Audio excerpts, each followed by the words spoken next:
আসসালামু আলাইকুম এভরিওয়ান, আপনাদের সবাইকে আবারও আমন্ত্রণ জানাচ্ছি আমাদের আজকের বেকিং টিউটোরিয়ালে। আপনাদের জন্য আমাদের আজকের আয়োজন কিভাবে আপনারা খুবই ন্যাচারাল উপকরণ দিয়ে ফ্রুটস পাউন্ড কেক খুব সফটভাবে তৈরি করতে পারবেন তারই একটি ভিডিও প্রসেস। আমরা আশা করব বরাবরের মতনই আজকের টিউটোরিয়ালটিও আপনাদের অনেক বেশি উপকারে আসবে এবং ভালো লাগবে। ফ্রুটস পাউন্ড কেক তৈরি করতে কী কী উপকরণ ব্যবহার করতে হবে এবং কতটুকু পরিমাণে লাগবে চলুন আমরা এক নজরে দেখে নিচ্ছি। বাটার 100 গ্রাম, গুঁড়া চিনি 100 গ্রাম, ডিম 100 গ্রাম, অরেঞ্জ জেস্ট একটা অরেঞ্জের, অরেঞ্জ জুস 30 গ্রাম, ময়দা 90 গ্রাম, কর্নফ্লাওয়ার 10 গ্রাম, মিল্ক পাউডার 10 গ্রাম, বেকিং পাউডার আধা চা চামচ, মিক্সড ড্রাই ফ্রুট লাগবে আমাদের 70 গ্রাম। তো মিক্সড ড্রাই ফ্রুট সাধারণত মোটামুটি কিনতেই পাওয়া যায় রেডম্যান ব্র্যান্ডে, তারপরেও যারা ইউজ করতে না চান তারা চাইলে কিন্তু আমার মতো এভাবে বানিয়ে নিতে পারেন। আমি এখানে রেড চেরি নিয়েছি, কিশমিশ নিয়েছি, মোরব্বা নিয়েছি, পাকা খেজুর কুচি করে নিয়েছি এবং কিছু বাদাম নিয়েছি। এখানে টোটাল 70 গ্রাম পরিমাণে আছে। মানে প্রত্যেকটা জিনিস আপনি যখন কুচি করবেন প্রত্যেকটা জিনিস একত্রে করে আপনি 70 গ্রাম পরিমাণ মেপে নেবেন। আর বিশেষ করে রেডিমেড ড্রাই ফ্রুটসের তুলনায় আপনি যদি এভাবে বানিয়ে নিতে পারেন সেই ড্রাই ফ্রুটসের ফ্রুটস কেক কিন্তু খুবই ভালো লাগে খেতে। সবগুলো ফ্রুটসকে আমি খুব একসাথে মিশিয়ে নিলাম। এবারে 1 চা চামচ পরিমাণ ময়দা দিয়ে কোটিং করে নিচ্ছি। এতে করে হবে কি, আপনি যখন ফ্রুটস পাউন্ড কেকটা তৈরি করবেন পাউন্ড কেকের তলানিতে ফ্রুটসগুলো এক জায়গায় জমা হয়ে থাকবে না, কেকের প্রত্যেকটা বাইটে আপনি ফ্রুটসটা পাবেন। যে এক্সট্রা ময়দাটা আমরা ব্যবহার করেছিলাম এক্সট্রা ময়দাটা আমি এবার চালনি দিয়ে চেলে নিচ্ছি। আর এই ময়দাটা কিন্তু ফেলে দেওয়ার কোনো দরকার নেই, এটা চাইলে আপনারা যে কোনো কেকে ব্যবহার করতে পারেন, কারণ এই ময়দাটা কিন্তু নষ্ট হয়ে যায়নি।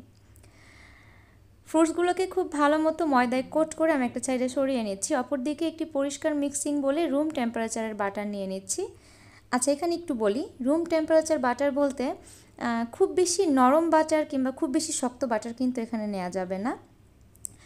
একটা মালটা আমি নিয়ে নিয়েছি, মালটার খোসাটাকে খুব ভালো মতো গ্রেট করে নিচ্ছি। আপনারা চাইলে মালটাও ব্যবহার করতে পারেন, চাইলে আপনারা কমলা লেবু ব্যবহার করতে পারেন, আপনাদের হাতের কাছে যেটা সহজলভ্য হবে সেটাই ব্যবহার করতে পারবেন। তবে খেয়াল রাখতে হবে কোনো ক্রমেই যেন সাদা অংশ গ্রেটারের মধ্যে উঠে চলে না আসে, তাহলে কিন্তু কেকটা তিতা হয়ে যাবে। অরেঞ্জ জেস্ট নিয়ে আমি খুব ভালো মতো বিটারের মিডিয়াম স্পিডে বিট করে নিচ্ছি 3 থেকে 4 মিনিটের জন্য, কিংবা যতক্ষণ না পর্যন্ত বাটারের কালারটা আংশিক চেঞ্জ হয়ে সাদাটে হয়ে আসছে। মোটামুটি 3-4 মিনিটের মতো সময় লাগতে পারে। তো বিট করতে করতে যখন খেয়াল করবেন বাটারের কালারটা একটু চেঞ্জ হয়ে এসেছে তখন আমরা পাউডার চিনি এখানে অ্যাড করব। অনেকে হয়তো প্রশ্ন করতে পারেন আপু এখানে আইসিং সুগার অ্যাড করা যাবে কি না। আসলে কেকের কোনো রেসিপিতে কিন্তু আইসিং সুগার ব্যবহার হয় না। আইসিং সুগার এবং পাউডার সুগার টোটালি ভিন্ন দুইটা জিনিস। চিনিটাকে খুব ভালো মতো ব্লেন্ডারে পালস দিয়ে আপনারা গুঁড়া ফর্মে করে নিলে কিন্তু পাউডার সুগার হয়ে যাবে, সেটাই আপনারা কেকের বেইজে ব্যবহার করতে পারবেন। পাউডার সুগারটাকে দিয়ে আবারও খুব ভালো মতো বিট করব আমরা যতক্ষণ না পর্যন্ত বাটার এবং যে চিনিটা আমরা ব্যবহার করেছি এটা ডাবল ফর্মে চলে না আসবে এবং অনেক বেশি সাদাটে কালার ধারণ না করবে। যখন দেখবেন ডাবল ফর্মে চলে এসেছে তখন আমরা ফ্যাটানো ডিম দিয়ে দিচ্ছি। এখানে চাইলে আপনি ফ্যাটানো ডিমও দিতে পারেন, চাইলে আস্ত ডিমও দিতে পারেন। তবে অনেক সময় হয় কি, ডিমটা যখন আমরা ওয়েট করি তখন কিন্তু দেখা গেল কিছু ডিম থাকে ছোট, কিছু ডিম থাকে বড়। সেক্ষেত্রে অবশ্যই ডিমটাকে ফেটিয়ে একদম প্রপার মেজারমেন্ট করে তারপর আপনারা কেকে ব্যবহার করবেন, যার কারণে এখানে ফ্যাটানো ডিমের কথা বলা হয়েছে। ডিমটাকে দিয়ে আবারও খুব ভালো মতো বিট করে নিচ্ছি যতক্ষণ না পর্যন্ত চিনির দানাটা গলে যাচ্ছে। চিনির দানা সম্পূর্ণরূপে মেল্ট হওয়ার আগে কোনো ক্রমেই কিন্তু শুকনো উপকরণগুলো মেশানো যাবে না, তাহলে কিন্তু কেকের আউটকাম খুব একটা ভালো আসবে না। যখন দেখবেন চিনির দানাটা টোটালি মেল্ট হয়ে গিয়েছে তখন আমরা যে শুকনো উপকরণগুলো মেপে রেখেছিলাম সেগুলো চেলে খুব ভালো মতো দিয়ে দিচ্ছি। এখানে আছে বেকিং পাউডার, ময়দা, গুঁড়া দুধ, সব কিছুকে আমরা খুব ভালো মতো চেলে মেশাবো। এতে করে হবে কি, একটা এয়ার ক্রিয়েট হবে, কেকটা ফ্লাপি এবং বাউন্সি করতে সহায়তা করবে। আর এক্সট্রা যদি কোনো ময়লা থেকে থাকে তাহলে আপনার চালনিতেও ধরা পড়ে গেল। মোট কথা এটা একটা কাজেরই অংশ। খুব ভালো মতো চেলে নিয়ে বিটার স্ট্যান্ড দিয়ে খুব ভালো মতো মিশিয়ে নিচ্ছি। এবারে বিটার স্ট্যান্ডগুলোকে অন করে আমি জাস্ট 1 থেকে 2 মিনিটের জন্য একটু হালকা হাতে বিট করে নেব। চাইলে এই পর্যায়ে আপনারা স্প্যাচুলা ব্যবহার করতে পারেন, হ্যান্ড হুইস্ক ব্যবহার করতে পারেন। দিয়ে দিচ্ছি কমলার রস কিংবা মাল্টার রস, যেটাই হাতের কাছে থাকবে সেটাই ব্যবহার করতে পারেন। এতে করে কেকের টেস্ট এবং কেকের সফটনেস অনেকাংশে বেড়ে যায়, খুবই ন্যাচারাল একটা ফ্লেভার দিবে এটাতে। আবার খুব ভালো মতো বিট করে নিচ্ছি। মোটামুটি 1 থেকে 2 মিনিট বিট করার ফলেই কিন্তু আপনাদের কেকের ব্যাটারটা রেডি হয়ে যাবে, তবে ওভার বিটিং এখানে করা যাবে না। এবার স্প্যাচুলা দিয়ে খুব ভালো মতো মিশিয়ে নিচ্ছি, অর্থাৎ মেক শিওর হচ্ছি ময়দার কোনো দলা আশেপাশে লেগে থাকলো কি না। এতে করে আপনার কেকের ব্যাটারটা খুবই মসৃণ হবে এবং কেকটাও ভালো হবে। যে ড্রাই ফ্রুটসগুলো আমরা ময়দাতে কোট করে রেখেছিলাম, সম্পূর্ণ ড্রাই ফ্রুটসগুলোকেই আমি কেকের ব্যাটারে দিয়ে দিচ্ছি। তবে সবার কাছে একটা রিকোয়েস্ট থাকবে, প্লিজ যেই পরিমাপে ড্রাই ফ্রুটসের কথা বলা আছে সেই পরিমাপে ড্রাই ফ্রুটস দিয়েই কেকটা তৈরি করবেন, তাহলে কেকটা খেতে দেখতে দুইটাই ভালো হবে।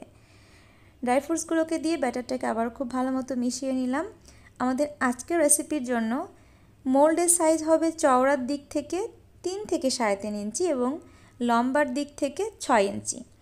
কিছুই না, জাস্ট একটা বেকিং পেপার কেটে আমি বিছিয়ে দিচ্ছি। এখানে কোনো তেল বাটার কিচ্ছু ব্রাশ করার দরকার নেই, শুধুমাত্র বেকিং পেপার দিতে হবে। এবারে যে আমরা কেকের ব্যাটারটা তৈরি করেছিলাম, সম্পূর্ণ ব্যাটারটা আস্তে আস্তে কেক মোল্ডের মধ্যে দিয়ে ফ্লাপ করে দিতে হবে। আর এটা যেহেতু বাটার বেস কেক, কেকের ব্যাটারটা কিন্তু অনেক ঘন হবে। মোল্ডের মধ্যে কেকের ব্যাটারটা খুব ভালো মতো ফিল আপ করতে আপনারা চাইলে যে কোনো টুথপিকের কাঠি, সাসলিকের কাঠি অথবা আপনাদের হাতের কাছে যেটা পরিষ্কার থাকে সেটাই ব্যবহার করতে পারেন। মোট কথা ব্যাটারটাকে মোল্ডের মধ্যে ফ্লাপ করে দিতে হবে। খুব ভালো মতো নেড়েচেড়ে ফ্লাপ করে দিলাম। এবার জাস্ট মোল্ড ধরে আমরা কয়েকটা ট্যাপ করব, যাতে ভেতরে কোনো এয়ার ক্রিয়েট হলে সেগুলো বের হয়ে যায়, কেকটা যেন মসৃণ এবং মোলায়েম হতে পারে।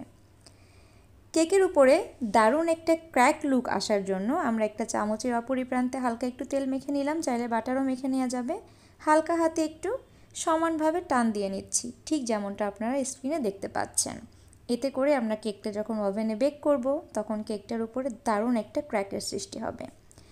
কেকটার আউটলুকিং আরও একটু অ্যাট্রাকটিভ করার জন্য আমি কিছু আলমন্ড স্লাইস দিয়ে দিচ্ছি, তবে এটা টোটালি অপশনাল, আপনারা চাইলে নাও দিতে পারেন। আজকের কেকটাকে আমি ওভেনে বেক করব। আমাদের ওভেন টেম্পারেচার হবে 160 ডিগ্রি এবং বেকিং টাইম হবে 45 থেকে 50 মিনিট এবং আপ ডাউন হিট কিন্তু অবশ্যই অন থাকতে হবে। কেকটা বেক হতে হতে আমি নর্মাল একটা সুগার সিরাপ তৈরি করে নিচ্ছি। এখানে আছে 50 গ্রাম পানি এবং 15 গ্রাম পরিমাণ চিনি। খুব ভালো মতো নেড়েচেড়ে মিশিয়ে নিলেই কিন্তু আপনাদের সুগার সিরাপটা রেডি হয়ে যাবে। পাউন্ড কেকের ক্ষেত্রে গরম কেকটা যখন আমরা ওভেন থেকে নামাবো, গরম কেকটা নামানোর সাথে সাথেই কিন্তু আমাদের সুগার সিরাপটা ব্রাশ করতে হবে। সুগার সিরাপটা রুম টেম্পারেচারে থাকবে এবং কেকটা অবশ্যই গরম অবস্থায় থাকতে হবে। সুগার সিরাপটা দেওয়ার পরে আমরা কেকটাকে রেস্টিং মুডে রাখবো মিনিমাম আধা ঘন্টার জন্য। আধা ঘন্টা পরে আমরা কেকটাকে ডিমোল্ড করব। অতিরিক্ত গরম কেক ডিমোল্ড করতে গেলে কেকের ওভার সফটনেসের কারণে কেকটা কিন্তু ভেঙে যাওয়ার একটা চান্সেস থেকে যায়। সেক্ষেত্রে আমরা এই জিনিসটা অবশ্যই ফলো করব।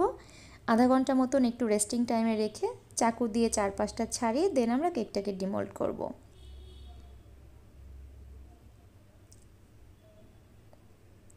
বিশেষ করে আমি পার্সোনালভাবে বাটার বেজের যে কোনো পাউন্ড কেক খেতে খুব বেশি পছন্দ করি। এখন আপনারা যদি ট্রাই করেন অবশ্যই আমাদেরকে কমেন্ট বক্সে জানাবেন আপনাদের কাছে টেস্ট কেমন লাগলো। আশা করছি খুব বেশি ভালো লাগবে এবং কেকের ভেতরটা দেখে নিশ্চয়ই বুঝতে পারছেন কেকটা কতটা সফট হয়েছে। তবে একটা কথা, অনেকে পাউন্ড কেক এবং স্পঞ্জ কেকের সাথে তালগোল পাকিয়ে ফেলেন। আসলে পাউন্ড কেক এবং স্পঞ্জ কেক টোটালি কিন্তু ভিন্ন দুইটা জিনিস। পাউন্ড কেক কখনোই স্পঞ্জি হবে না, কিন্তু সফট হবে, ডেন্স টাইপের হবে। আর স্পঞ্জ কেক তো স্পঞ্জি হবে, এটাই হচ্ছে তফাৎ। তো সবাই খুব বেশি ভালো থাকবেন, দেখা হবে অন্য কোনো দিন অন্য কোনো ভিডিওর সাথে। সবাইকে আল্লাহ হাফেজ।